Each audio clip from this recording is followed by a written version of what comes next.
system leadership skills and capacities need to be formally learned by healthcare professionals. It is something which need to be trained, and formal learning has to be done to learn the skills and the capacity for systems leadership. We need to create a balance between competition versus collaboration/cooperation. There has to be a balance, and that balance between competition and cooperation can be done by developing a synergistic mindset. Synergy, 1 + 1 is 3, creates a win-win outcome. So, balance between competition and cooperation through synergy. We do not need a lot of resources for developing leadership or establishing culture. So we need to break that myth that culture and leadership can be available relatively free or very, very cheap or easily, as opposed to investing a lot of money or other resources. And we need to remember that good culture creates better outcomes in healthcare. Thank you. Okay, so I'm now going to invite Peter Lackman. He's the lead faculty quality improvement at the Royal College of Physicians of Ireland. I could go into this area of reflective practice. I reflect back to you.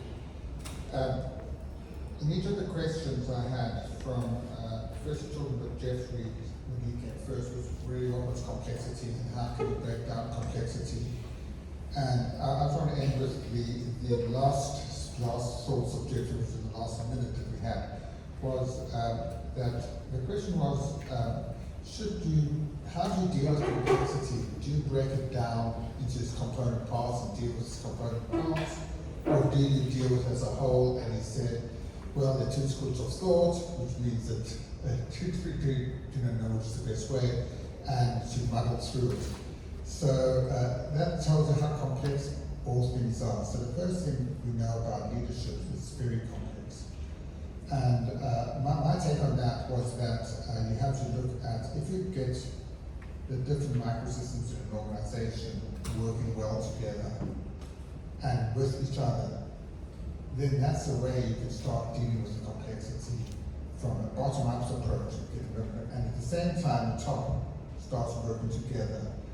And we added then the importance of reflective practice for leaders and reflective practice for clinicians as being part of the day-to-day work. And reflect for the clinicians, for the leaders, reflecting on how they lead and interact with other people and departments and other parts of the organization. And for the clinicians, how they reflect on their interactions with the people we call patients and how they interact as leaders in their different units. So that is very important. We just moved on then to discussing really about the importance in how we have to change behavior to lead improvements and how difficult that could be. And again, putting the reflective practice as part of improvement practice and find out the why people have to do rather than the what they have to do. Why people need to change, not what they have to change. And I think that's very important when you start thinking about the why rather than the what and the how. Because often that's all we do. We talk about you have to change something, we don't look at the why. And the why is different for many different people. So it's different for the patient, different for the surgeon, different for the nurse, etc., etc.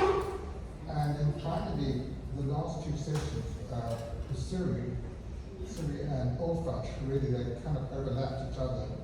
We talked about the reflective, whether you can learn resilience. The whole question is, does the tool allow you to learn resilience? And Suri thought it does allow you to learn resilience, but it came back on the importance of the issue of reciprocity and kindness and having people be able to have this built into the system, so that a leader who has reciprocity, has kindness, and actively builds resilience that way, rather than just using tools and so on.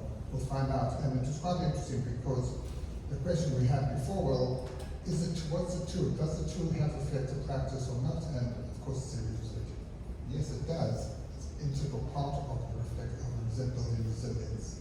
So that's where we came from. But finally, the last question was the importance of the patient story. And I must just reflect one feedback from one of our people, is that they have excellence forum meetings every day or every week, every day.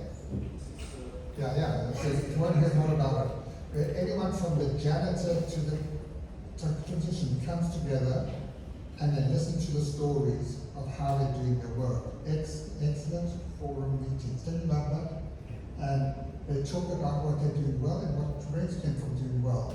And of course, that builds up resilience and builds up safety. And I thought that was a fantastic idea, so I must credit you for that wonderful idea. Give him a round of applause. Then we will hear from Mr. Stuart Dixon. He's a PhD candidate and also Regional Director for the British Columbia Ministry of Indigenous Affairs in Canada.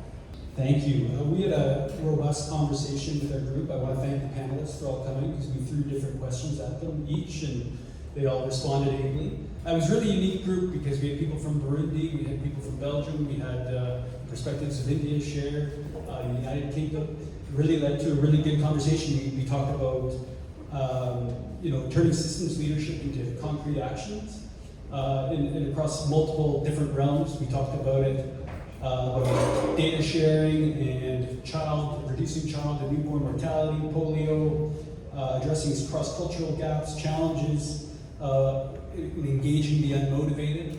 And I think we kind of landed, if I could summarize, on three major principles with this group. And the first was the importance of engagement. And so, how do you engage the unmotivated? How do you, the importance of engaging with charities, doctors, patients, parents, ministers, universities? How do you engage with all of them across different, ways in order to gain their perspective? I think the second pillar was context. When you're engaging with them, considering the context of where they're coming from. So whether that's individually, for the unmotivated person, what are their priorities, what are their interests, how can you engage with them? Across cultures, what are the reasons that maybe there's that cross-cultural difference as to how they're approaching something? When you're talking about creating standards, how do you consider the application of it into a different area where their resources might be different? Their ability to bring the standard to life might be different, so how do you focus it on outcomes versus process? I think we talked a lot about the disparities that occur across contexts and how those have to be valorized and looked at because they're important. We talked about equity a little bit. I think the third principle that I think pulls it all together and is, in relation to the other groups, is the importance of reflection. Because if you're not engaging with others in a reflective space to listen, then you're not going to be able to really understand their context and find things that work. You're not going to be able to co-develop.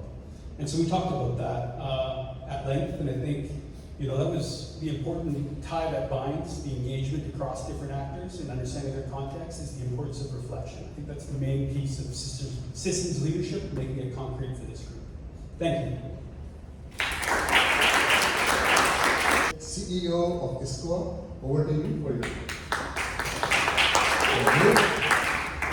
Well, we have had good discussions as well. Much of it is in line with what we've heard from other groups. A complex system is complex. You can't manage it from the top. You must lead with others. You must engage others. And one aspect of this is that clinicians are not just physicians. Clinicians is everyone involved in patient care and in maintenance of the rooms and everything. They are an underestimated resource sometimes when it comes to quality improvement. We talked about building a just culture, and we had a wonderful example of how you can do it by beginning with a small nucleus, getting some partners, creating a movement and gaining momentum eventually, and storytelling as a way to frame the why is also, in our opinion, a very important thing. And how can you motivate leaders within a complex systems? Well, there are, according to the experts, 3 ways they will react to stories, but they will also react to data. But we are aware as some researchers also have pointed out that sometimes they react with in a let's say problem sensing way, which is good, but at other times data are used to create comfort, which is not necessarily a very good thing. And you can actually also in some cases appeal to their better nature. But we live in the real world, which means that first we need to consider the triple aim: better patient experience, better population care, containment of costs, and be aware that they cannot necessarily all three be met at the same time. We need to make some trade-offs, and that must also be done in partnerships, and in this case, in particular, in partnerships with patients. Another interesting aspect of living in the real world, again, thanks to Jeffrey, is that sometimes we find psychopaths in leadership roles, and had some discussions about how we can navigate that, but we didn't find a final solution. Finally, when you do a systems intervention, you want to know if it has any effect, and that's a very legitimate question. But we must be aware to be careful to ask for the right effect. That was in the discussion with Siri. If you expect a clinical intervention on systems levels to have a directly measurable effect on heart patient outcomes, you may become disappointed. You must find the right level to measure the effect, and then of course you must find a way to convince yourselves that all the effects align across your system, because ultimately a better patient outcome is of course what you aim for. Thank you, Dr. Okay. So as we draw this to a close in time, I do want you to please thank the panel members and the fishbowl moderators for the excellent work they have done today. And also, I'd like to thank the individuals who are sitting at the back of the room, Yasemin and Amin and Botahan, for being available to us and making sure that this workshop went smoothly. And we still have 2 minutes left. So is there anybody in this room who wishes to say what will they do differently, one thing, as a result of today's workshop? Anybody? Maybe 1 or 2 sentences. Yes, okay, great, thank you. Thanks so much. What I would like to do differently, we'll do differently, right? Samantha Spanos from the Australian Institute of Health Innovation. Thank you, Jeffrey. What I'd like to do differently is to pay greater attention to investigating through research, which is what I do as a health services researcher, and through having conversations about how to engage people communities, systems who aren't having these conversations. So how to do that, and what's the role of trust building and relationship building in that process. Thank you. Thank you very much. And the last word goes to you. I'm not if I would want that. I am coming from home from Ghana. This statement rings in my mind. So we cannot standardize everything, but does not mean that you shouldn't standardize something.